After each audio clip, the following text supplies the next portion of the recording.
Jadi mahar itu nama lainnya, istilahnya itu ada yang mengatakan mahar, ada yang mengatakan sodak, ada yang mengatakan ajr, ada yang mengatakan faridah. Jadi kalau kita dengar istilah mahrun atau sodak atau ajr atau faridah, itu nafsul makna, itu maknanya sama.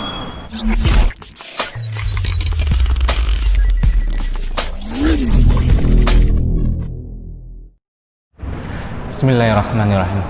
Assalamualaikum warahmatullahi wabarakatuh.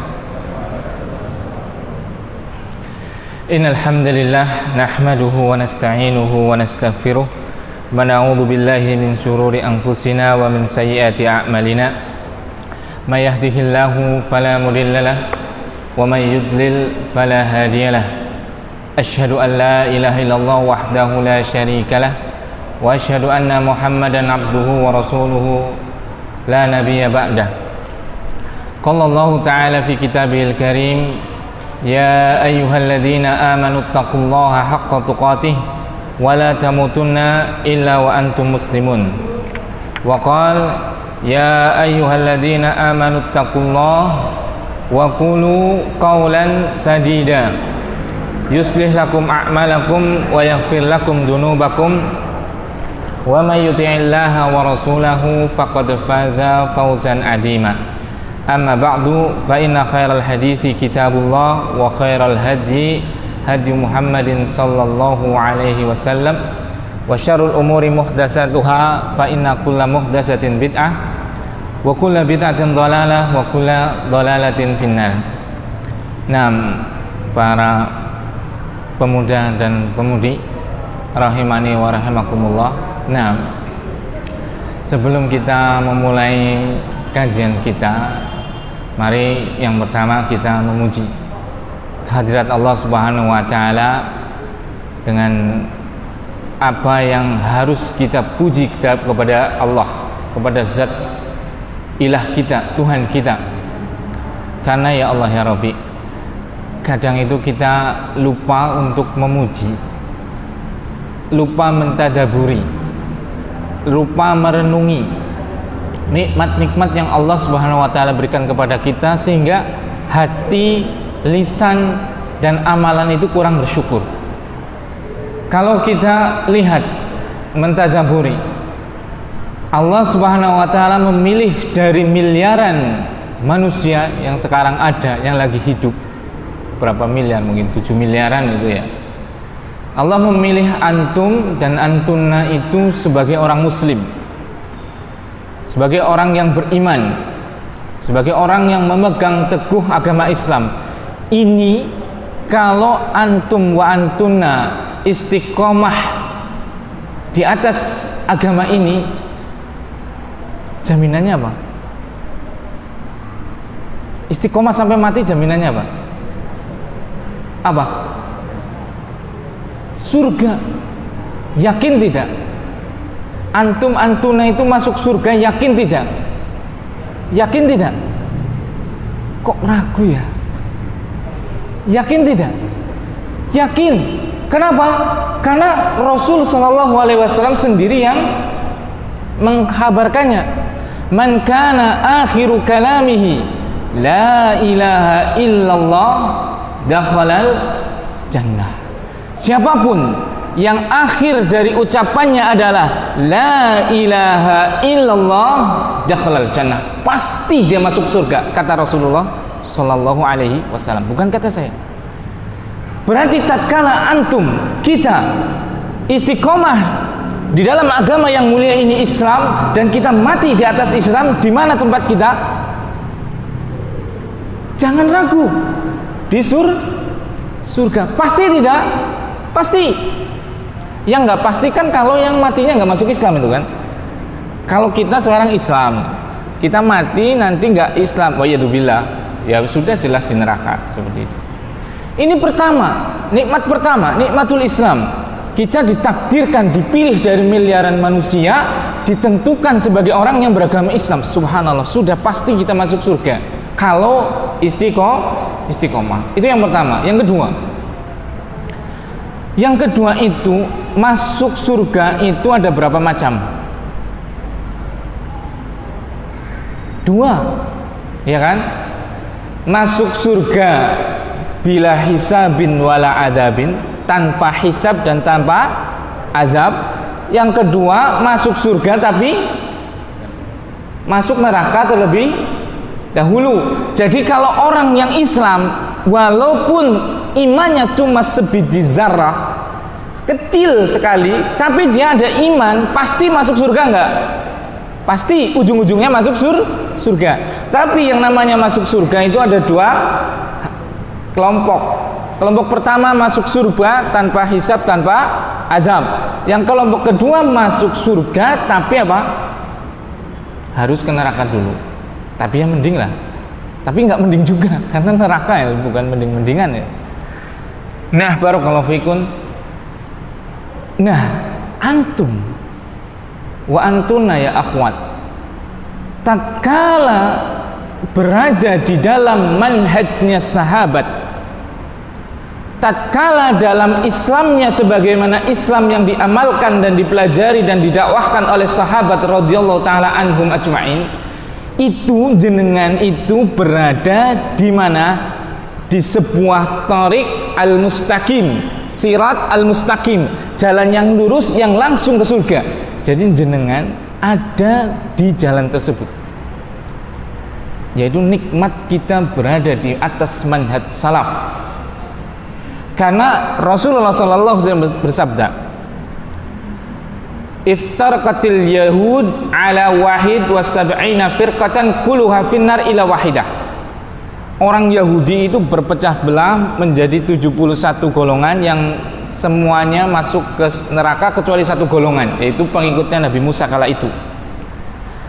Waftarqatin nasara ila isnai wa sab'ina firqatan kulluha finnar ila wahidah. Kalau orang Kristen lebih parah lagi, pecahnya menjadi 72. Semuanya di neraka kecuali satu, yaitu siapa?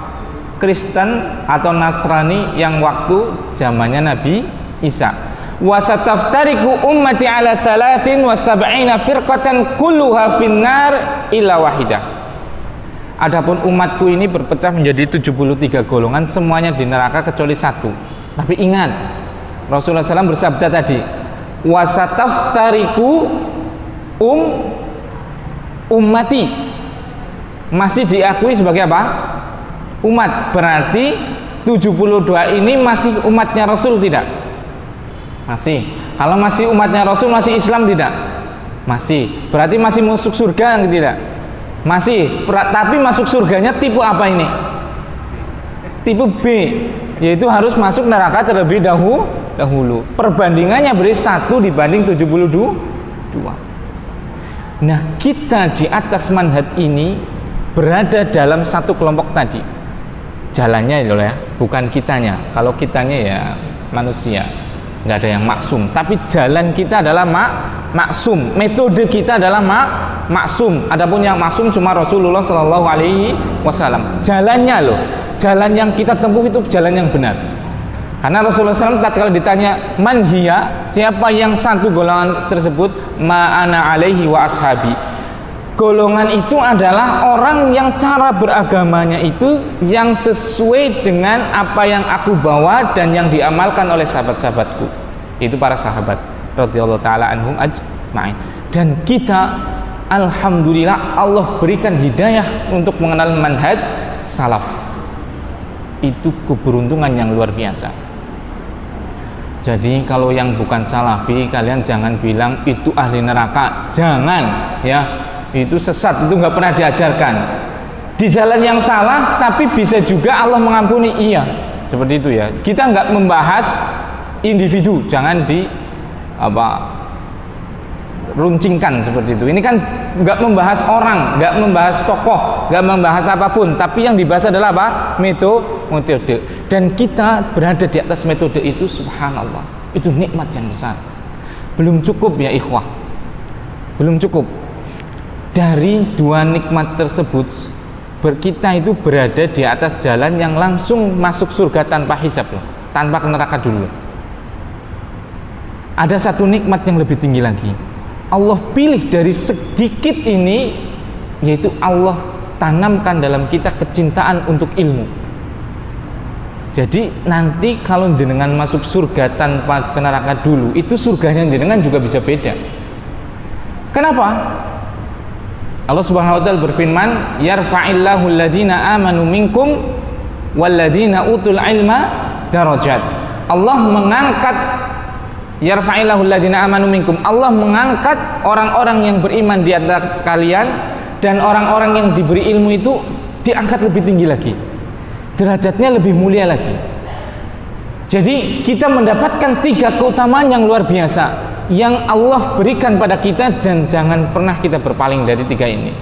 Ditakdirkan sebagai seorang muslim, Masya Allah, ditakdirkan untuk mengkaji ajaran Islam ini sesuai dengan apa yang dipelajari oleh sahabat, Masya Allah. Dan Allah takdirkan kita sebagai apa? Orang yang senang dengan ilmu. 3 keutamaan yang luar biasa.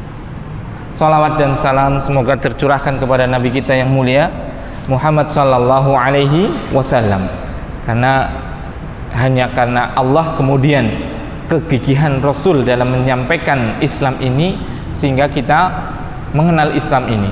Maka wajib bagi kita untuk mendoakan beliau dengan salawat, wajib bagi kita untuk mempelajari agama beliau dan mengamalkannya, syukur kalau bisa mendakwahkannya. Nah, itu sebagai muqaddimah ya ikhwan, agar kita itu bersyukur seperti itu. Nah, kalau bersyukur kan nanti mengakui dengan hati kita, akhirnya kita menjadi tawadhu.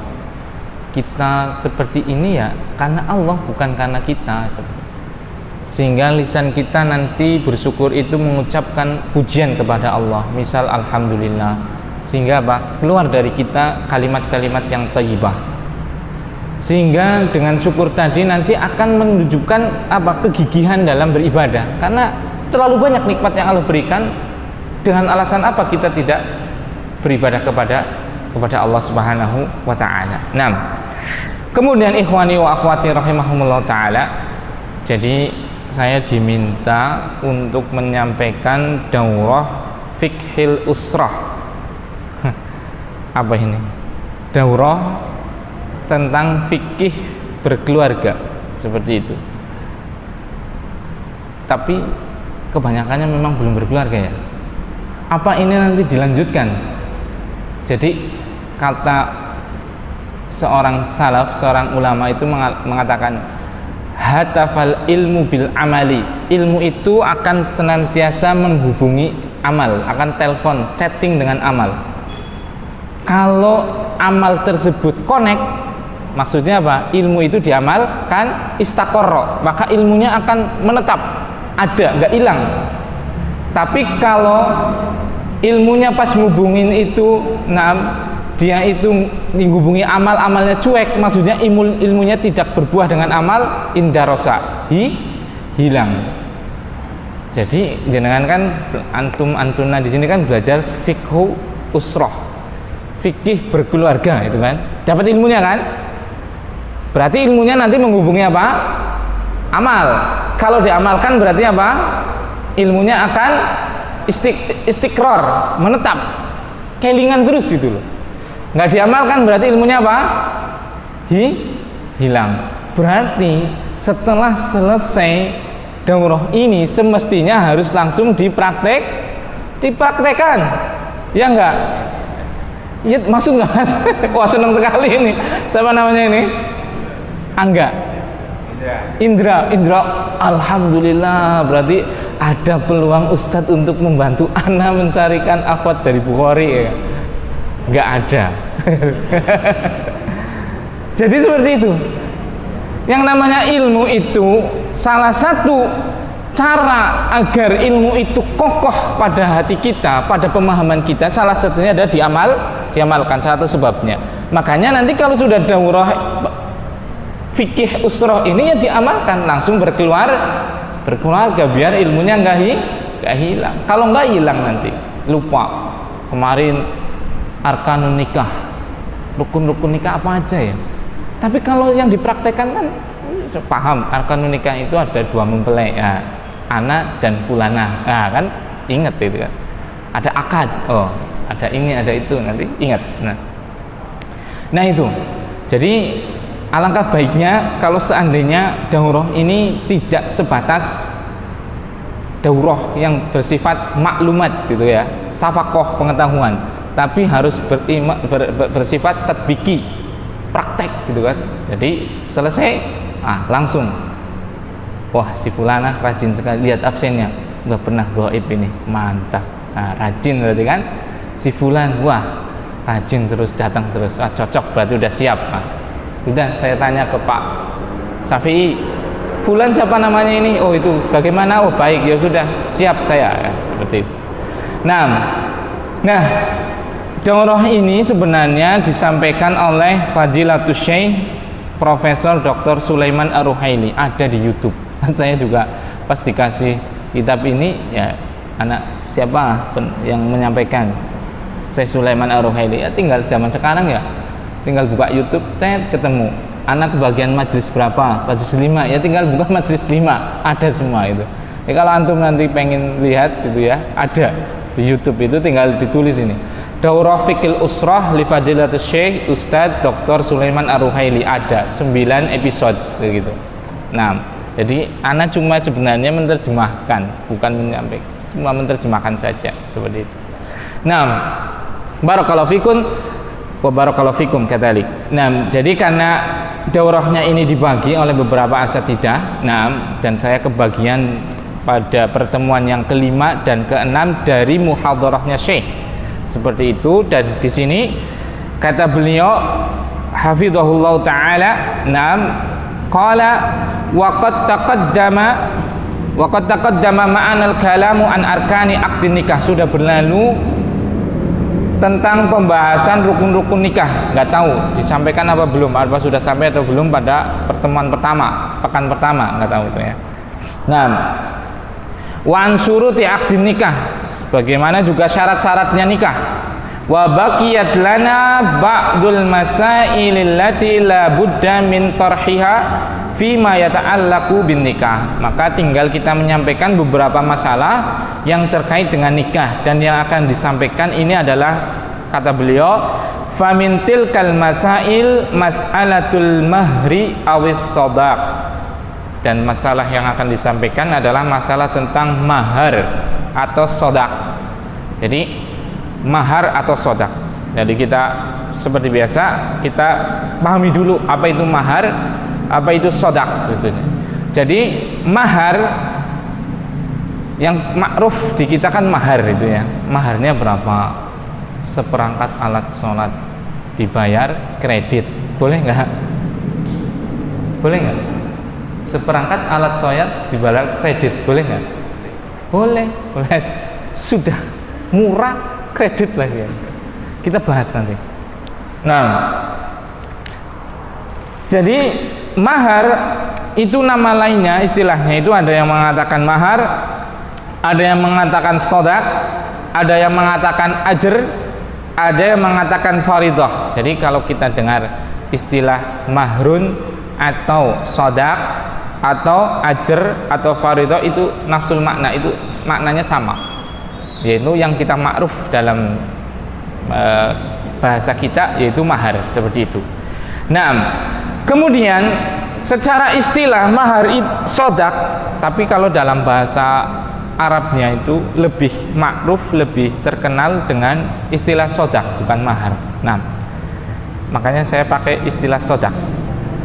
As-shadaqu istilahan iwadun fin nikahi au nahwihi. Shadaq itu secara istilah, itu kata beliau, itu adalah ganti dari nikah.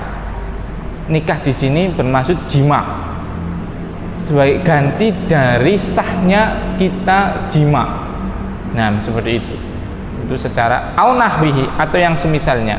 Nah, jadi kalau makanya sebenarnya segala sesuatu itu dua sisi mata uang lah ya. Satu sisi halal, satu sisi haram, itu kan ya. Semua yang ada di dunia itu seperti itu. Pasti nggak akan lepas dari dua sisi ini. Sampai pun pada masalah mahar, masalah bayaran, ini kan kata beliau shadaq ini kan iwadun, imbalan atau ganti fin nikah. Nikah di sini bagaimana jima, imbalan sebagai ganti dari jima. Wa'iyatubillah, misalnya ada yang kesarkem itu ya, bayar nggak atau gratisan? Bayar itu kan, bayar duit, bahkan mungkin mahal, lebih mahal daripada sodak atau mahar itu kan. Ada yang 30 juta, ada yang 80 juta, ada yang berapa mungkin. Nah, sama-sama uang, sama-sama diserahkan kepada wanita. Tapi bedanya kalau ini menjadikan jimaknya itu apa? Halal. Kalau yang itu menjadikan jimaknya haram, yaitu zina. Semua yang ada di kehidupan dunia ini pasti seperti itu. Sampai pun ilmu itu bagus nggak? Bagus. Tapi dia juga membahayakan. Rasulullah SAW bersabda, 3 golongan yang paling pertama dilemparkan kepada neraka, salah satunya itu adalah apa? Orang yang berilmu tapi dia niatnya untuk disebut apa? Ustad, liyuqala alim faqad qil, agar disebut di dunia ini, ya ustad, masya Allah, al-alama, syekh, seperti itu. Sudah, kamu sudah dipanggil di dunia mendapatkan kedudukan itu, maka dilemparkan ke neraka pertama kali. Sedekah bagus nggak? Bagus. Tapi dalam sisi lain, kalau niatnya salah apa? Pertama kali juga dimasukkan ke dalam neraka. Jihad bagus nggak jihad? Dirwatu sanamihi al jihad fisabilillah. Puncaknya Islam itu adalah apa? Jihad fisabilillah. Subhanallah, jihad. Tapi apa? Salah niat menjadi yang pertama kali dilempar kepada neraka. Jadi yang namanya di dunia ini ya seperti itu, seperti 2 keping mata uang. Bisa baik, bisa buruk, seperti itu. Nah, begitu juga nikah. Jima itu bisa baik sekali. Nikah itu kan jima, seperti itu kan, pahala besar. Bahkan Rasulullah SAW bersabda, wa fi butni ahadikum shadaqah. Sampai pun engkau mendatangi, menggauli istrimu, itu shadaqah. Subhanallah. Tapi wa yadubillah, berzina dengan perempuan yang tidak dalam ikatan nikah, dosa besar. Sama-sama halnya satu, yaitu jima, hubungan antara laki-laki dan perempuan. Tapi satu mendatangkan apa? Pahala yang luar biasa. Bahkan dalam sebuah hadis apa? Menyempurnakan separuh agama. Yang satu adalah minal kabair, termasuk dari dosa-dosa besar. Semuanya. Kopi, ini kopi, saya minum. Bismillah.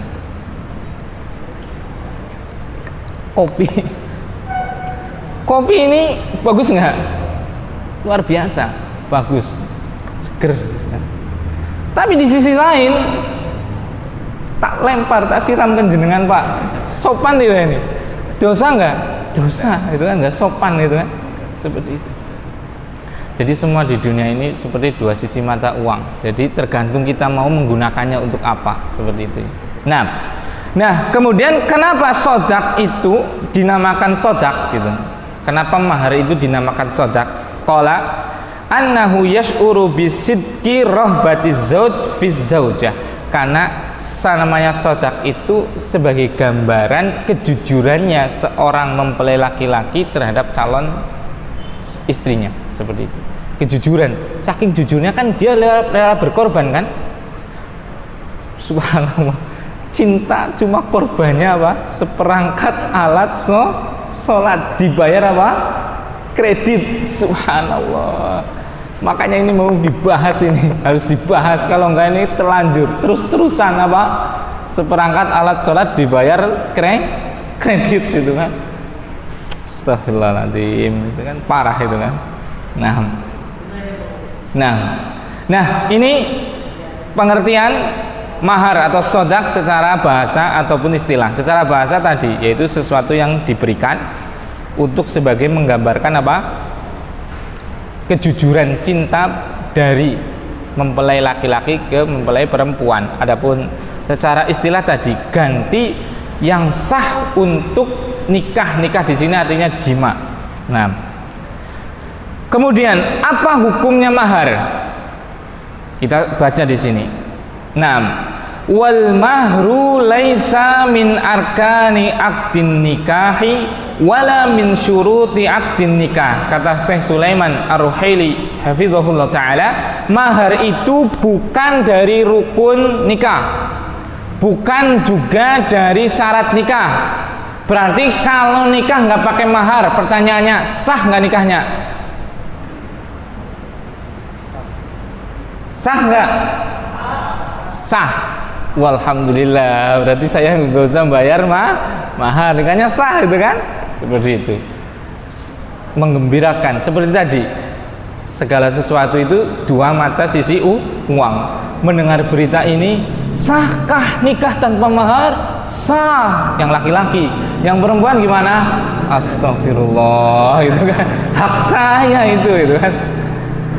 Tapi walaupun itu sah, maka tapi para ulama menyebutkan di sini wal mahru wajibun 'ala rajuli bin nikahi awil wat'i bi ijma'i ulama'il muslimin, tapi wajib atas laki-laki. Jadi kalau seorang laki-laki menikahi seorang wanita tanpa mahar, nikahnya sah. Laki-lakinya berdosa karena wajib. Jadi nikahnya sah karena bukan rukun dan bukan syarat, tapi apa? Berdosa laki-laki tersebut, dan dosa besar itu. Nah, karena wajib. Seperti itu. Nah, jadi itu mahar itu bukan rukun, bukan syarat, tetapi wajib bagi laki-laki. Nah, kemudian kita ringkasin. 6. Wabidzalika qala al-musannif, beliau berkata, fayasihhu aqdun nikahi walau lam yuzkar fihil mahru, maka sah akad nikah itu walaupun tidak disebutkan dalam akad tersebut mahar. Nah, lakin la budda min an yatarabba 'ala nikahil mahru, tetapi harus nanti ada kewajiban bagi laki-laki untuk membayar mahar. Jadi nikahnya sah kalau nggak ditunaikan maharnya, laki-lakinya berdosa besar. Nah, fahuwa asarun min asarin nikahi al-lazimah, dan ini adalah konsekuensi dari nikah yang wajib ditunaikan oleh laki-laki. Nah, jadi begitu. Jadi hukum mahar adalah wajib, bukan rukun, bukan syarat. Nah, fa in summiyal mahru fil aqdi fa huwa ala ma summiya wa illam yusamma fa innahu yufradu lil mar'ati mahru mithliha in dakhala biha zaujuha. Kalau mahar ini disebutkan waktu akad nikah, maka yaitu namanya mahar yang disebutkan. Kalau maharnya tidak disebutkan, jadi dalam akad nikahnya nggak ada mahar, nggak disebutkan lafadz mahar, maka wajib untuk ditunaikan mahar tersebut dengan mahar misl. Mahar misl itu kayak gini. Mahar misl itu saya bacakan di sini ya. Saya ambilkan dari kitab yang lain. Nah, mahar misl kan perempuan ya kayak manusia lah, bukan perempuan aja ya. Laki-laki dan perempuan kan punya tingkatan itu kan. Ini ada yang S1, S3, S2, S cendol gitu kan, misal. Ada yang cantik banget, ada yang masya Allah. Kok ada wanita kayak gitu? Enggak. Ya tetap cantik, namanya wanita cantik gitu ya. Jadi kan namanya tafawud, ada apa? Tafawud itu apa ini? Apa? Ini apa, Mas Indra? Nah, bertingkat-tingkat itu ya. Orang kan bertingkat-tingkat, baik dalam pendidikannya, ilmunya, kecantikannya, nasab atau yang lainnya itu kan. Maka kalau ada pernikahan kemudian tidak disebutkan maharnya, nikahnya sah. Nah, tapi kan ada konsekuensi, nanti harus bayar mahar, tapi belum disebutkan. Berarti nanti maharnya itu yang sesuai, yang semirip dengan wanita tadi. Yang mirip dengan wanita tadi siapa? Bukan artis, tetapi siapa? Ibunya. Tetapi siapa? Adiknya. Tetapi siapa? Saudara bapaknya. Dari jihatul ab, dari sisi bapak, saudara perempuan yang dari sisi bapaknya. Mungkin bibinya, mungkin apa. Kira-kira mahar beliau seberapa? Seperti itu. Jadi seperti itu. Oh ternyata dulu bibinya 1 miliar, ya dibayar 1 miliar. Seperti itu. Oh ternyata bibinya seperangkat alat sholat dibayar kredit gitu kan. Ya mau bayar seperti itu nggak apa-apa. Kalau ditambahin bagus seperti itu. Nah jadi itu. Kalau mahar itu belum disebutkan, maka tetap harus membayar mahar karena mahar itu wajib. Bagaimana cara menentukannya? Dengan mahar misal, mahar yang semisal dengan orang tadi, dengan akhwat tadi. Yang semisal dengan akhwat tadi siapa? Bisa ibunya, bisa bibinya, bisa saudaranya, tapi semuanya dari apa? Jalur bapak, bukan jalur ibu, seperti itu. 6. Kemudian kita lanjutkan.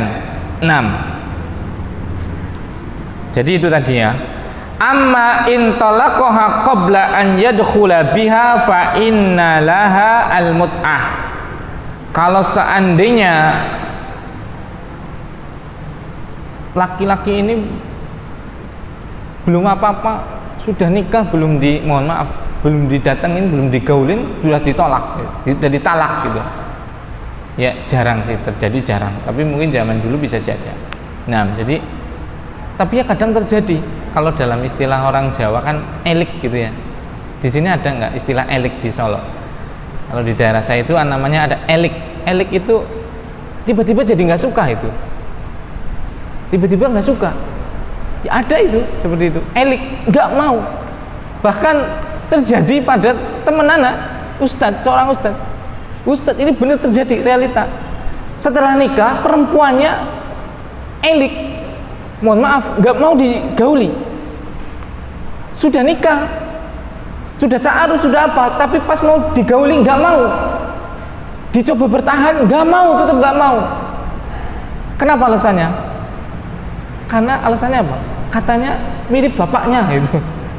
Jadi suaminya mirip bapaknya katanya. Jadi wajahnya mirip bapaknya. Jadi dia gimana itu? Ya nggak bisa, mau dipaksain nggak bisa seperti itu. Ya mau gimana lagi? Akhirnya apa? Ditalak, belum diapa-apain tuh. Jangan tanya nanti ya, Ustadz itu siapa Ustadz? Ustadz siapa? Itu jangan ya. Udah nikah gitu. Udah nikah lagi. Jadi ada. Nah, kalau seandainya seperti ini bagaimana? Kata beliau, amma in talaqaha qabla an yadkhula biha fa inna laha al-mut'ah. Maka dia punya hak untuk diberi apa? Mut'ah. Mut'ah itu sesuatu yang digunakan untuk tamatuk. Tamatuk itu untuk menyenangkan diri, seperti itu. Maka bisa dilihat itu di surat Al-Baqarah ayat 256 sampai 257. 6. La junaha alaikum in talaqtumun nisaa ma lam tamassuhunna aw tafridu lahunna faridah. La junaha alaikum, enggak ada dosa atas kalian. In talaqtumun nisaa, kalau seandainya engkau mentalak istri kamu malam tamassuhunna, yang belum engkau datangi, yang belum engkau gauli. Nah, jadi nggak apa-apa. Tapi nanti punya konsekuensi wa mati'hunna, dan berikanlah dia mut'ah, sesuatu yang menggembirakan lah, untuk obat itu, untuk ya sudah nikah belum diapa-apain seperti itu. Nah, jadi kewajibannya adalah mut'ah, dan ini adalah wajib sebagaimana pendapat jumhur. Nah, jadi itu ya. Jadi yang namanya mahar itu wajib. Kalau sudah disebut ya ditunaikan apa yang sudah disebut. Kalau belum disebut waktu akad, nikahnya sah, tapi nanti bayarnya yang semisal dengan apa? Dengan yang istrinya tadi. Nah, kalau sudah nikah belum digauli tapi apa? Dicerai, maka wajib memberikan mut'ah. Nah, Kemudian qala Ibnu Qudamah rahimahullah taala an-nikahu yasihu min ghairi tasmiyati sadaq. Nikah itu sah walaupun tanpa menyebutkan maharnya fi qauli amati ahli ilmi. Ini adalah pendapat keumuman kebanyakan ahlul ilmi. Naam. Kemudian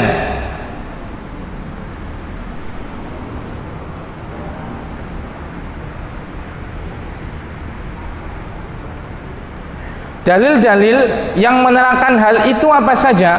Nah, saya bacakan hadis di sini. Waja'a an Ibni Mas'udin radhiyallahu taala anhu. Datang sebuah asar dari Abdullah bin Mas'ud. Nah, annahu su'ila an rajulin tazawwaja imra'atan. Dia ditanya tentang masalah seorang laki-laki yang menikahi wanita. Walam yafrid laha sadaqan. Tapi waktu nikah dia nggak menentukan maharnya. Nah, walam yadkhul biha, belum juga mengumpuli dia. Tapi apa? Hatta mata. Tapi ini laki-lakinya meninggal dulu. Jadi sudah nikah, belum bayar mahar, tapi mati, meninggal terlebih dahulu. Faqala Ibnu Mas'ud laha mislu sadaqi nisaiha. Dia punya hak, wanita tersebut punya hak untuk diberikan mahar misal, mahar yang semisal dengan apa? Ibunya atau saudaranya atau bibinya dari jalur bapak, seperti itu. La waqsun wala syatatun, tidak dikurangi dan juga tidak ditambah. Wa alaihal iddah walahal miras, dan dia harus iddah dan punya hak waris. Jadi di sini menunjukkan jelas sekali bahwasanya apa? Orang yang belum menentukan mahar, maka wajib bagi dia untuk membayar mahar. Cara membayarnya bagaimana? Tadi, mahar misal, mahar yang semisal dengan perempuan tadi. Yang semisal dengan perempuan tadi adalah sebagaimana yang disebutkan tadi. Nah, kemudian wa in kana sumya fa innalaha nisful mahri. Saya baca dulu ini. Nah, fa in kana sumya, kalau seandainya mahar ini sudah ditentukan, disebutkan. Nah, fa innalaha nisful mahr, maka dia punya hak setengah dari mahar yang disebutkan. Ini melanjutkan tadi. Ini Syekh Sulaiman itu agak nggak tertib dalam menyampaikannya, karena beliau menyampaikan muhadharahnya kayaknya kalau anda lihat itu nggak baca kitab. Jadi apa yang hadir di Masya Allah di hafalan beliau seperti. Kalau saya makanya pakai pegangan kitab ini, kalau ini kan ditulis otomatis kan sengaja menulis, jadi tertib. Nah, di sini wa in kana summiya fa inna laha nisful mahri kama fi qouli ta'ala la junaha alaikum in talaqtumun nisaa ma lam tamassuhunna, na'am, ma lam tamassuhunna aw tafridu lahunna faridah wa mati'hunna 'alal musi'i qadaru wa 'alal muqtiri qadaru mata'am bil ma'ruf haqqan 'alal muhsinin. Adapun kalau tadi melanjutkan tadi yang mentalak istrinya tadi kalau mentalak istrinya belum dukhul, belum menggauli, kewajibannya apa? Nikah, nggak cocok, belum bergaul, ditalak istrinya. Kewajibannya suami ini apa? Mut'ah tadi kan. Nah, kalau di sini fa in kana sumia fa inna laha nisful mahri. Nah, kalau dia sudah menyebutkan maharnya, kemudian mentalak istrinya, maka kewajibannya apa? Separuh dari mahar yang disebutkan. Nah, itu. Kalau mencerai tapi sudah duhul, sudah menggauli, kewajibannya apa? Sempurna. Jadi 3 hal ini ya. Mahar bagi orang yang mentalak istrinya ada 3 keadaan. Keadaan pertama, mentalak istrinya dia belum dukhul, maka nggak ada kewajiban mahar. Yang ada kewajiban apa? Mut'ah, memberikan sesuatu lah itu. Yang kedua, mentalak istrinya sudah dukhul, sudah bergaul dengan istrinya, maka wajib membayar maharnya sesuai yang ia sebutkan waktu nikah. Kemudian yang ketiga, sudah menyebutkan tapi belum dukhul. Sudah menyebutkan waktu nikah, menyebutkan maharnya adalah 1 juta misalnya, belum dukhul tapi kemudian ditalak, tapi sudah disebutkan. Beda dengan yang tadi belum menyebutkan, maka mut'ah saja. Ini sudah menyebutkan nominalnya, tapi setelahnya belum dukhul, cerai, maka kewajibannya apa? Separuh mahar, seperti itu. Nah, jadi itu ya. Jadi saya tertibkan ini, saya tertibkan karena ini agak acak. Jadi mahar yang pertama, kalau mahar itu disebutkan maka wajib dibayar. Yang kedua, kalau mahar itu belum disebutkan maka wajib membayar sesuai dengan yang semirip wanita tadi. Yang ketiga, ini pada kasus yang mencerai.